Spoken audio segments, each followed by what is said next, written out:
अस्सलाम वालेकुम व्यूअर। इस वक्त मैं जो आपको फ़्रॉक अभी कटिंग और स्टिचिंग दिखाने लगी हूँ, उसकी फ़ाइनल लुक मैं आपको दिखा रही हूँ। ये तैयार फ़्रॉक है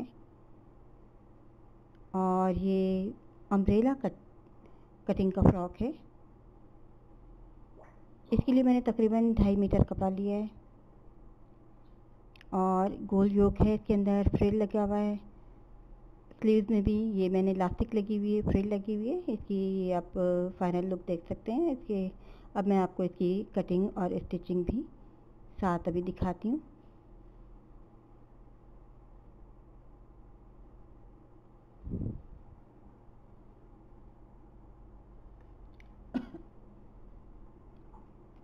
इसके लिए मैंने 2.5 मीटर फैब्रिक लिया है।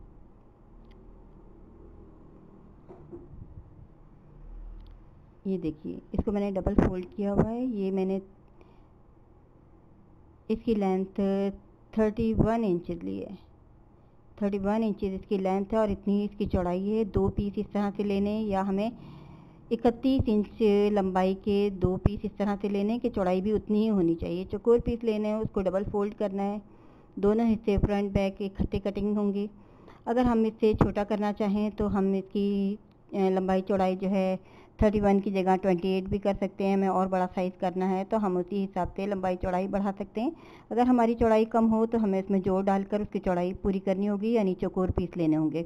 सबसे पहले शोल्डर कटिंग होगा। ये तकरीबन 5.5 से 6 इंच हम लेंगे। ये मैं तकरीबन 3 से 4 साल की बच्ची के लिए तैयार कर रही हूँ। 5.5 इंच का इसका शोल्डर रखना है। तो मैंने ये ऊपर से कपड़ा फोल्ड करने के बाद शोल्डर कट कर रही हूँ।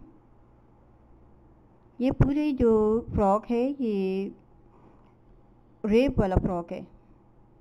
ये देखिए, मैं 5.5 इंच पर इसका आर्म होल की लेंथ ली है और यहीं पे मैंने इसकी गोलाई ली है।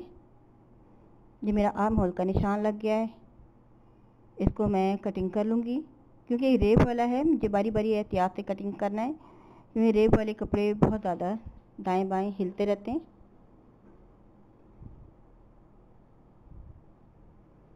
अब मुझे इसका चेस्ट साइज़ या बस्ट साइज़ लेना है। ये मुझे 14 लूँगी, जो तैयार होने के बाद मेरा 13 रह जाएगा। और 13 का आधा मेरा 14 का 7 इंचेस है। सिलाई के लिए मैं 7.5 तकरीबन पर छोड़ दूँगी। ये थोड़ा सा मैंने सीधा निशान लिया। उसके बाद मैं इसको यहाँ पर ला कर, देखिए पूरी जितनी इसकी चौड़ाई है ना, पूरी की पूरी मैंने ये ले ली है। इसकी लेंथ पूरी करनी है। अगर हमें लेंथ बढ़ानी है तो हम नीचे से जोड़ दे सकते हैं, इसी जगह पे कॉर्नर पर जहाँ पे मैंने ये कटिंग स्टार्ट की है। अगर हम यहाँ पे सीधे जोड़ दे दें तो हम इसकी लेंथ और भी बढ़ा सकते हैं। ये तकरीबन मेरी तैयार 22 इंच की रहेगी ये फ़्रॉक।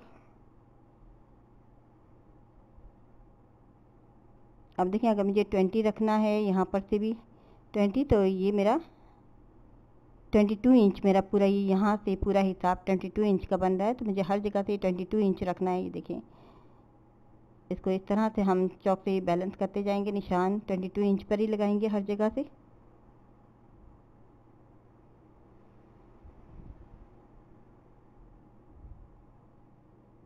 ये यहाँ पर भी तमाम जगहों से हमें एक ही जितनी साइज़ लेना है, तभी हमारा नीचे का राउंड जो है वो तरतीब में बैलेंस आएगा। सिंपल सी कटिंग है, सिर्फ इसकी योक में थोड़ी मेहनत है, वरना इसकी स्टिचिंग में कोई ख़ास मेहनत नहीं है। अब आप ये देख रहे हैं, ऊपर से वेस्ट की जगह पर से मैंने बिल्कुल सीधी लाइन ली है। यहाँ तक वेस्ट का निशान है, उसके यहाँ पर से मैंने इलास्टिक लगानी है। यहाँ से यहाँ पे एक कट लगाऊंगी और ये मेरा निशान है। यहाँ पे मैंने पहले आयरन करके निशान लगा लेना, और यहाँ पर जब आखिर में एंड पर जब मेरा सब कुछ तैयार हो जाएगा तब मैंने एंड पर यहाँ पर इलास्टिक लगानी है, कमर वाली जगह पर। ये पूरी रेब में है ये फ्रॉक।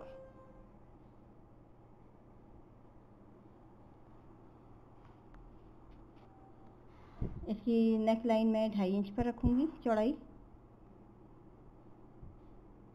1 इंच मैंने इसकी गहराई रखनी है।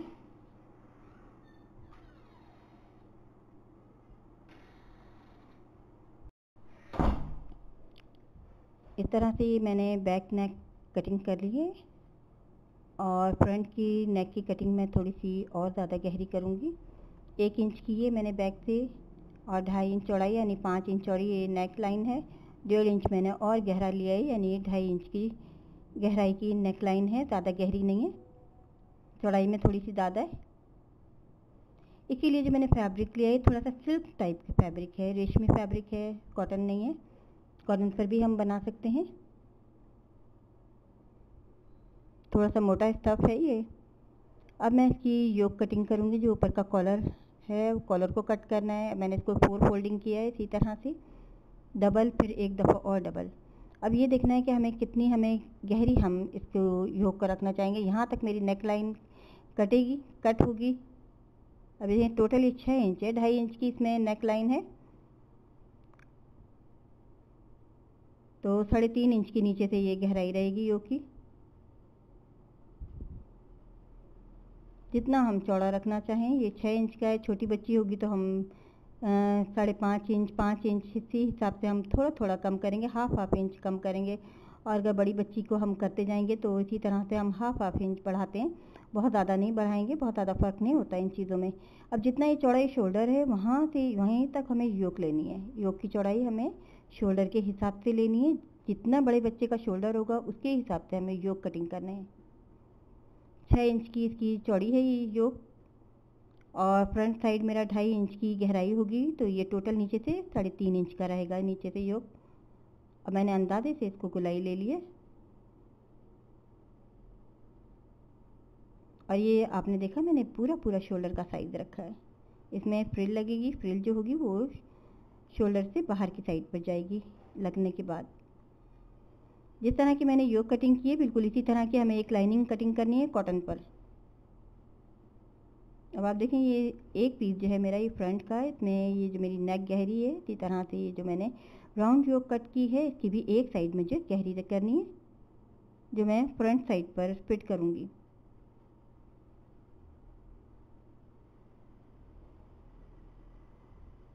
ये एक साइड फ्रंट की गहरी हो गई है।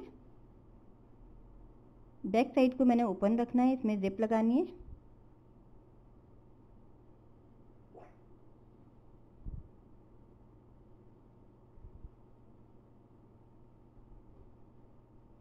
ये मेरी बैक साइड है जिसकी नेक की गहराई कम कटिंग है, ये मेरी बैक साइड है। ये कपड़ा रेप वाला है इसलिए थोड़ा सा एहतियात से कट करना है हमें। अब ये भी मैं बैक साइड से ओपन कर दूंगी क्योंकि मैंने इसको मिलाने के बाद आखिर में जिप लगानी है।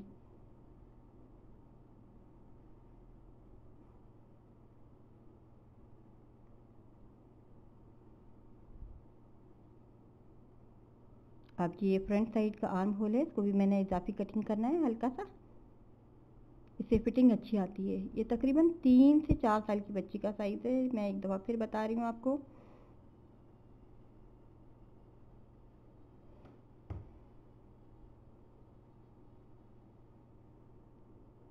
अब ये स्लीव का कपड़ा है, स्लीव कट करना है मैंने।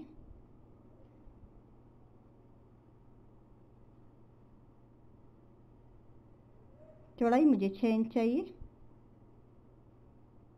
ये 7 इंच है, इसको मुझे कम कर देना है। छोटे बच्चों के लिए 5.5 से 6 इंच बस चौड़ाई होती है। 7 इंच हमारी 10 से 12 साल के बच्चों का होगा, 7.5 इंच हमारा यंग के लिए होगा। अब ये मेरा तकरीबन 16 इंच है। इसको हम जितना कम करना चाहें कम कर सकते हैं। मैं 15 इंच का स्लीव रखूँगी।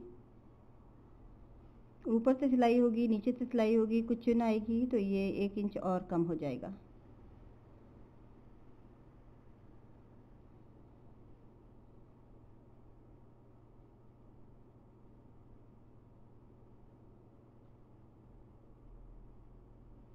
ये बिल्कुल सिंपल तरीके से इसकी कटिंग की है। नीचे से इसमें चुन आएगी, इलास्टिक डलेगी।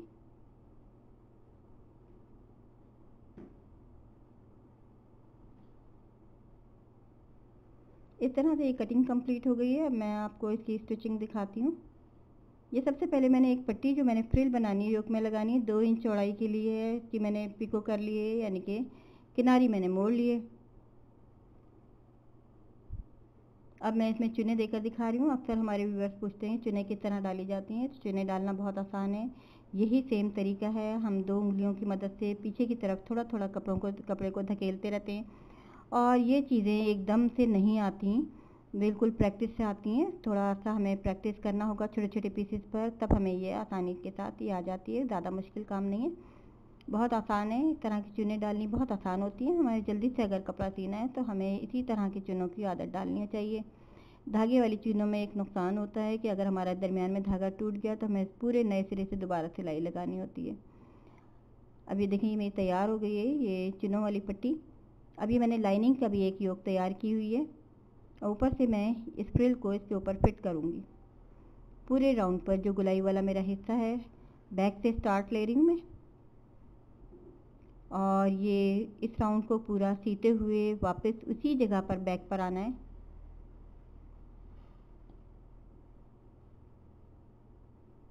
ये देखें बैक का 1/4 हिस्सा है इसका जो यहाँ पर एंड हो रहा है। इसके बाद ये फ्रंट वाले योग का हिस्सा स्टार्ट हो रहा है। यहाँ पर बहुत एहतियात से इसको राउंड शेप में हमें सिलाई करनी होती है। ये इस बात का ख्याल रखना चाहिए कि चुने हमारी सिलाई के नीचे ना आए, खोल खोल कर हमें लेना होता है।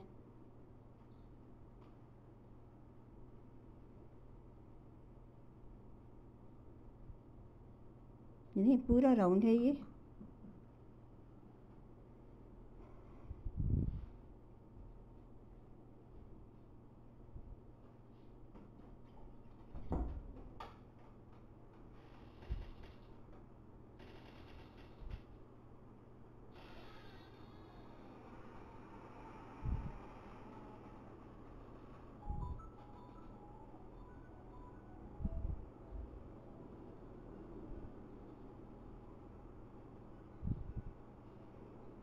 और इस तरह से ये वापस मैं बैक साइड पर आ गई हूँ, बैक का 1/2। और अब ये जो मेरी लाइनिंग वाला हिस्सा है वो लाइनिंग को फिट करना है इसके ऊपर। आप ये देख सकते हैं इस तरह ये फ्रिल जो है पूरी गुम सिलाई में चली जाएगी, इसका कोई जोड़ नज़र नहीं आएगा। लाइनिंग से इसमें नीटनेस आती है और सिलाइयाँ भी नज़र नहीं आती। ये मैंने पहले अपने ऊपर वाले हिस्से पर फिट की है, अब मैं इसको लाइनिंग पर फिट कर रही हूँ। अगर इसको हमें बैलेंस करने में मुश्किल पेश आए तो पहले हमें कच्चा कर लेना चाहिए सुई से। हाथ की सुई से हमें इसको कच्चा कर लेना चाहिए या हमें छोटी छोटी नीडल्स हमें पिन्स लगाकर इसको सेट कर लेना चाहिए अगर आपको ये बैलेंस नहीं सही होता है तो।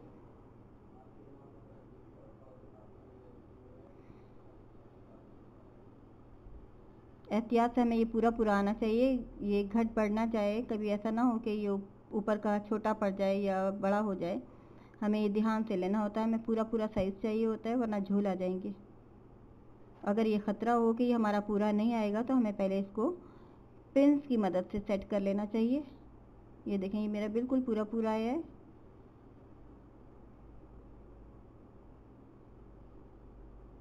ये देखें मैं इसको पलट रही हूँ पूरे राउंड के, ये तमाम सिलाई अंदर चली जाएगी और इस तरह से ये गुम सिलाई में ये योग तैयार हो जाएगी। ऊपर का ये कॉलर है राउंड शेप का। अब आप देखें थोड़ा सा नीचे से मैंने हल्का सा कटिंग करना है। इसकी वजह ये है कि एक शेप देनी होती है, शोल्डर में थोड़ा सा झुकाव होता है, आपने देखा होगा। इसकी वजह से मैं थोड़ा सा 1 पाँव की सिलाई कम किया है ताकि इसमें भी हल्का सा झुकाव आए। ये देखिए ये बिल्कुल सीधा है इस तरह और ये थोड़ा सा इस तरह से तिरछापन आता है साइड से। अब ये नेक के लिए भी मैंने 2 इंच की पट्टी ली है जो अंदर के राउंड में मैंने लगानी है। इसको मैंने डबल करके आयरन किया हुआ है। इस पट्टी को मैं अंदर बैन की जगह पर इसको डबल पट्टी को चुन देकर लगा रही हूँ, हल्की हल्की चुनें दे रही हूँ। अगर आपने चौड़ी सिलाई करनी हो तो आप फिर इसको 2.25 इंच लें। मैंने 2 इंच लिया है इसलिए मैं बहुत ही बारीक सिलाई ले रही हूँ इसमें।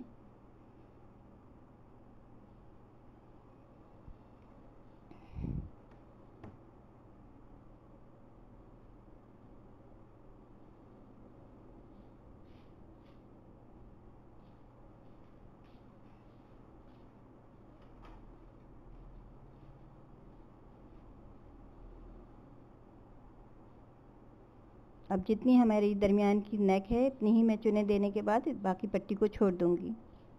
ये मैंने साइज़ लेकर नहीं लिए, दोनों फ्रिल की पट्टियाँ साइज़ लेकर नहीं लिए मैंने। जो बड़ी फ्रिल मैंने राउंड शेप में लगाई, 2 पट्टियाँ ली हैं मैंने पूरे अर्ज की, यानी 1-1 मीटर की। 2 मीटर की पट्टी है वो जो मैंने नीचे के राउंड में लगाई है। ऊपर के राउंड के लिए पट्टी छोटी है, सिर्फ 1 मीटर की साइज़ लिया है मैंने।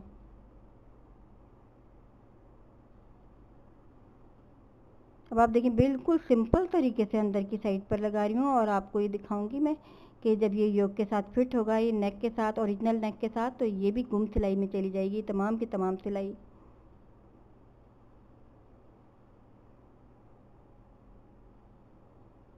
और ये फ्रिल जो है बैंड की तरह आएगी। पूरे राउंड में मैं सिंपल तरीके से लगा रही हूँ, इसको आयरन कर लिया है मैंने, इसीलिए इसमें इतनी फिनिशिंग आ रही है। जब हम बार बार ऐसी चीज़ों को, जो नीटनेस जहाँ पे हमें ज़्यादा चाहिए, उसको हमें बार बार आयरन करते रहना चाहिए, उससे और ज़्यादा फिनिशिंग आती है। अब देखें, जब मैं इसको सिलाई करूँगी तो ये इस तरह खड़ी हो जाएगी। ये अभी मैं आपको इसको योक पर फिट करके दिखाती हूँ। फिट करने से पहले मैंने शोल्डर को सीना है, शोल्डर सीने के बाद ही मैं इसको नेक लाइन पर इस राउंड शेप के कॉलर को फिट कर सकती हूँ। इसे हमें खींच के नहीं लेना है, क्योंकि ये तमाम कपड़ा तिरछा और रेप वाला है। शोल्डर को हमें एहतियात से सीना है।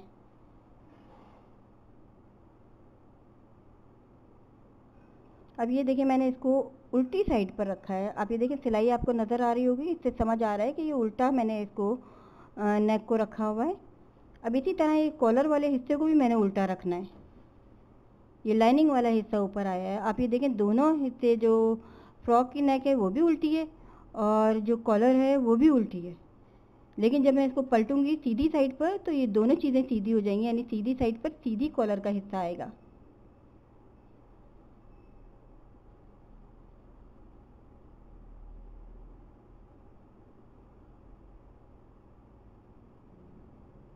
एहतियात से पूरी सिलाई कर लेते हैं, और इसको भी नेक को पूरा पूरा आना चाहिए।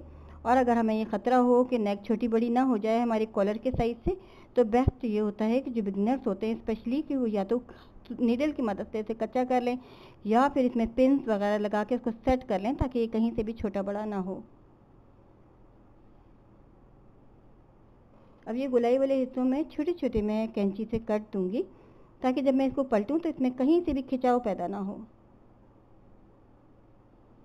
ये हल्के हल्के पूरी नेक पर मैं कट दे रही हूँ। थोड़ी सी बड़ी सी नेक है, आपने देखा खुली सी चौड़ी सी नेक है, गहराई इसकी कम है। अब मैं इसको सीधी साइड पे पलटूंगी, तो आप ये देखें, ये जो चुनों वाला हिस्सा है ये ऊपर की साइड पर बैंड की तरह खड़ा हो जाएगा। अब ये कॉलर को बैक साइड से, जहाँ मैंने जिप लगानी है, यहाँ से फिट कर रही हूँ। बाकी ये पूरी कॉलर जो है ये फ्री रहेगी। सिर्फ इस हिस्से में, बैक साइड के हिस्से से ये इसके साथ फ्रॉक के साथ अटैच हो रही है। और इस राउंड का ये दूसरा हिस्सा है, ये बैक साइड है। मैं फिर बता रही हूँ आपको कि ये बैक साइड है। बैक साइड पर ये दोनों हिस्से कॉलर के जो कट हुए हुए थे वो बैक साइड पर फिट हुए। अब इसके ऊपर जिप लगेगी, ये परमानेंट जो है ये इस तरह फिट हो जाएगी। अब एक ही सीधी पट्टी लिए, इसको फोल्ड करके मैं इसको इसके साथ सी रही हूँ। बैक की जितनी मुझे जिप लगानी है, और आखिर में सिलाई बिल्कुल बारीक लेनी है, बिल्कुल पतली सी सिलाई लेनी है, ताकि यहाँ पे हमारा झोल ना आए। अब ये देखिए, बिल्कुल सिरे पे लाके मैंने पतली सी कर दी है सिलाई। ऊपर से नॉर्मल थी, नीचे से बिल्कुल बारीक कर दी है। बिल्कुल सिरे पर से लेनी है, और ऊपर से लाके हम थोड़ा थोड़ा चौड़ा करते जाते हैं।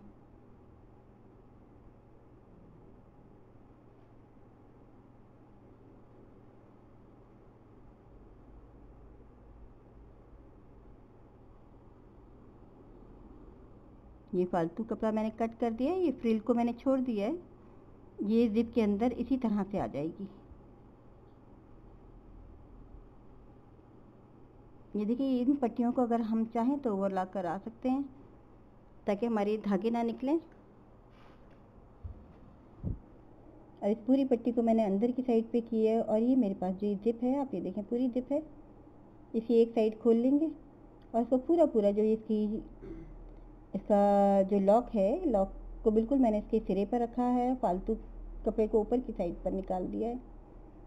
फ्रिल की साइड पर, और इसको पूरा पूरा इसके साथ बराबर करके लेना है, और 1 पाँव की सिलाई में ले रही हूँ।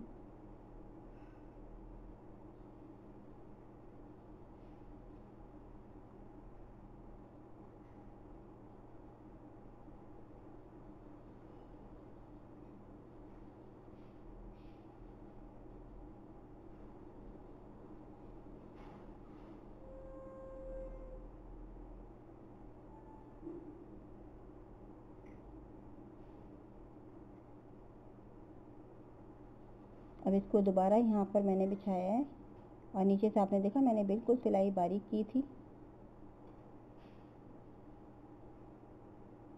ये थोड़े थोड़े जो झोल आपको महसूस हो रहे हैं, ये जब हम आयरन करेंगे इसको वाटर स्प्रे के साथ, तो ये भी चीज़ें ख़त्म हो जाएंगी, इसमें नीटनेस आ जाएगी। क्योंकि ये कपड़ा ड्रेप वाला है, आपने जैसे कि देखा मैंने बिल्कुल तिरछी कटिंग की है, तो इस वजह से ये थोड़ा सा इसको संभालना मुश्किल है। लेकिन अगर ये कहीं से मुश्किल पेश आए तो हमें सबसे बेहतर तरीका ये होता है, हम पिन्स की मदद से एक तो आयरन करते रहें बार बार, और दूसरे पिन्स की मदद से इसको सेटिंग पहले कर लेते हैं, उससे ये परफेक्ट आता है। और बाकी हम नीडल की मदद से, सुई की मदद से इसको फ्रिल के साथ बाकी जिप को अटैच कर देंगे। इस तरह से ये जिप भी लग गई है, इसमें पूरा कॉलर जो है फिट हो गया है बैक साइड से, और फ्रंट से बिल्कुल फ्री है। अब ये मैं स्लीव पर इलास्टिक लगा के दिखा रही हूँ। स्लीव की मैंने नीचे से किनारी कर ली है पहले से, और इलास्टिक को हम खींच कर रखते हैं। जब हमें इस तरह की इलास्टिक डालनी हो, इलास्टिक को खींच कर जब हम सिलाई करते हैं तो ऑटोमेटिक इसमें चुनें आती जाती हैं। ये देखें, ये स्लीव बिल्कुल आसान है। अब इसको आर्म होल के साथ जोड़कर दिखा रही हूँ मैं आपको। एक स्लीव आपको लगा कर दिखाती हूँ, और साइड की फिटिंग, क्योंकि मैंने अभी इलास्टिक डालनी है इसमें कमर के ऊपर।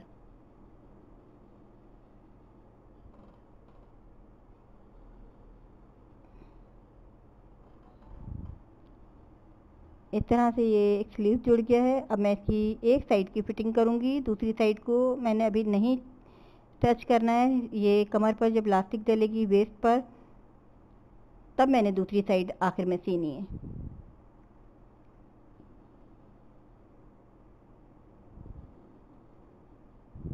ये देखिए, ये जो मैंने कट लगा रखे हैं यहाँ पर मैंने इलास्टिक डालनी है, और मैंने अभी आयरन करके ये निशान लगाना है।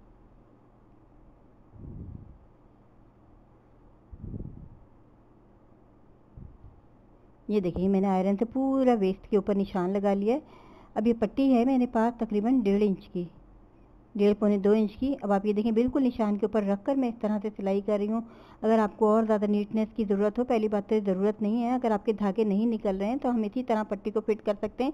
लेकिन अगर हमारे इस पट्टी के कपड़े के धागे निकलने वाला कपड़ा है, तो हमें चाहिए कि हम इसको, इस पट्टी को दोनों साइड पहले ओवरलॉक करा लें, उसके बाद हम इस तरह से फिट करें। ये अंदर की साइड, उल्टी साइड पर ये पट्टी बिल्कुल वेस्ट के ऊपर फिट हो रही है। आप ये देख सकते हैं, आयरन के निशान आपको नज़र आ रहे होंगे। वेस्ट को मैंने फोल्ड करके इसको आयरन के निशान लगाए हैं।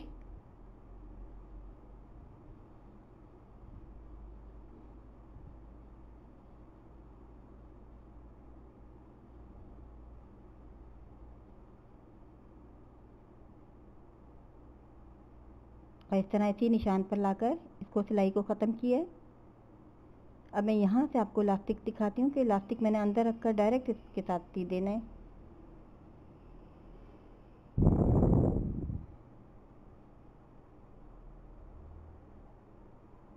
अभी इलास्टिक का पीस लिया है, मैं इसका सिरा सी दूँगी।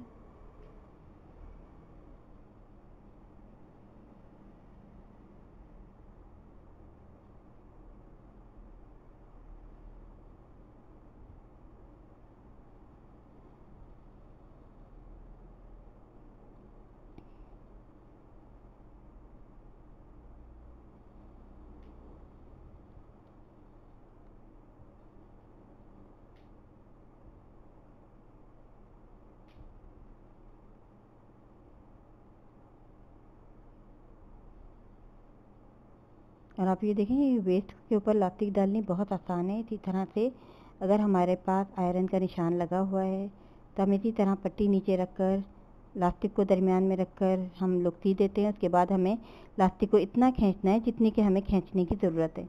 अब मैंने साइड सी के ही इसको तैयार कर लिया, नीचे की घेर भी मोड़ दिया है मैंने, किनारी बारीक कर दी है। और अब आप ये देख सकते हैं तैयार होने के बाद कितनी खूबसूरत लग रहा है ये फ़्रॉक। इसके ऊपर मैंने छोटे छोटे फ्लावर्स मैंने ग्लू गन की मदद से पेस्ट कर दिए।